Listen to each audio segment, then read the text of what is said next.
So I'm just going to jump on quickly and make a video about offerings. I'm actually going to make a part 1 and a part 2. So in part 1 I just wanted to cover making offerings for your ancestors,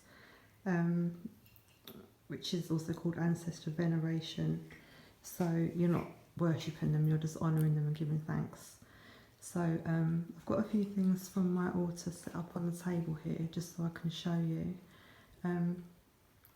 Obviously the individual practice is up to the person, you know, and it varies in cultures as well.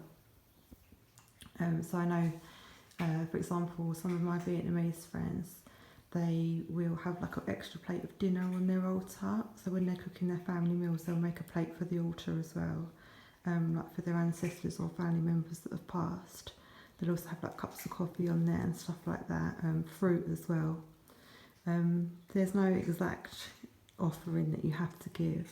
I tend to just give flowers mostly, which I'll make sure there's always fresh flowers. Excuse that crunching, that's my cat eating their dinner. So I'll make sure that there's always fresh flowers on the altar. So they last like a week, sometimes a bit longer. So that'll be like a weekly 10-day thing. I'm trying to make sure that there's always fresh water for not just my ancestors but all spirits. I make sure that's always on there. And then daily I will, in the morning generally, I'll wake up and I'll give thanks. I'll say thank you for all my blessings and that I have and are yet to receive. And then I'll light incense. That'll be for my ancestors. Well, all spirits really, but always ancestors I say first. So yeah, so I make sure there's always flowers, always water, like fresh water, which is a bit of a battle because my cats drink it. So sometimes I'll be filling that up daily. If you haven't got cats that drink your water off your altar, then just change it every couple of days so it's always fresh. So with incense, obviously you can use sticks, or I've got a little charcoal burner here as well. So for ancestors, you don't have to use a particular type of like flavour incense. It can just be whichever you have, whichever you like. So I think I've got some jasmine here. That's a jasmine flavour joss stick. And I've also got frankincense resin. They're like little crystals that you put on the charcoal burner to go in there. The charcoal to go in the burner. Frankincense works well. All spirits tend to like that. I prefer the charcoal burner because it makes a lot of smoke. But as I say, there's no set flavour incense that you have to, you know, have for ancestors. Whereas if you're working with like making an offering to a particular deity, it's best to get something that they like that they favour. So for example, if it was, I don't know, if it was Babylon, I would tend to use rose. Or if it's for the moon, I would use jasmine. So each deity or planet has their corresponding incense.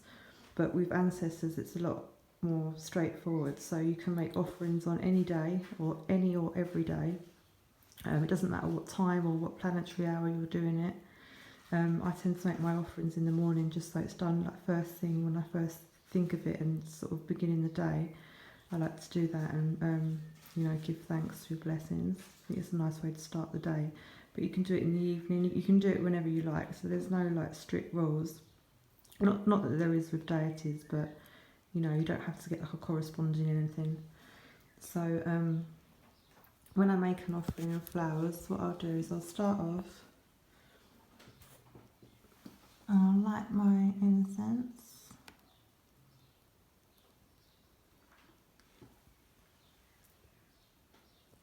And then I'll give the water first.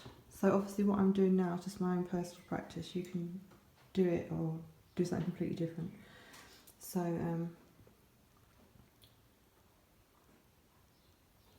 please accept this offering of water. I'll put that down. Oh yeah, I forgot to show you as well. That's it. Excuse the state of my inside my joss stick burner. I'm collecting the ash at the moment because I'm making black salt. So I have my joss stick going first.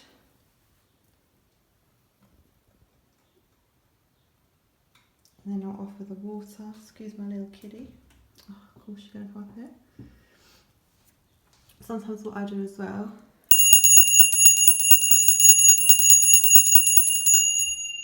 is I use this to get the attention of the spirits. Well, you don't have to do that, obviously. It's just my own personal thing. So I'll use that. Please accept this offering of water. Here we go.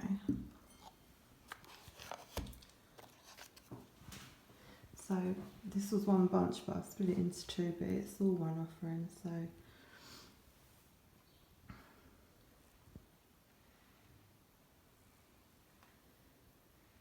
please accept this offering of flowers. Thank you, ancestors. Thank you for all your blessings, all your protection, all the blessings in my life. Thank you for my family. Thank you for always providing.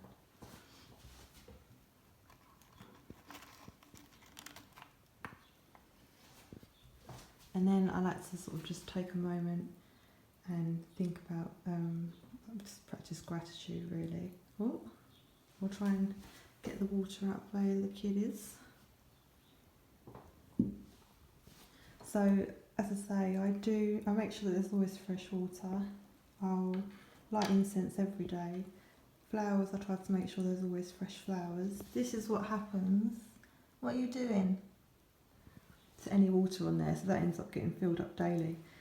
So yeah, so you can do it on any day. If it's one of your family members or ancestors that have passed over and you know their birthday and you know something that they've enjoyed when they were alive, for example, my great-great-grandmother, on her birthday, I'll be honouring her in particular by getting, I don't know what type of flowers that she liked, so it will be whichever flowers I like, and she didn't have a particular incense as far as I know, but I do know that she liked cigars and she liked to drink Guinness, so I'll be making an offering of water, but as well as that, I'll be offering Guinness and a cigar as well for her. With the cigar, you can either just leave it on there if you don't want to smoke it yourself, or you can light it and you can blow the smoke over the altar. So yeah, so that was just a little short video about ancestor veneration and making offerings for ancestors. I'm going to make another one probably this evening on making offerings for deities, which will be it's a little bit less straightforward because obviously everyone's different, but I like to make sure that I'm using the right day, the right incense and stuff like that. So so yes, I'll just leave this one here for now.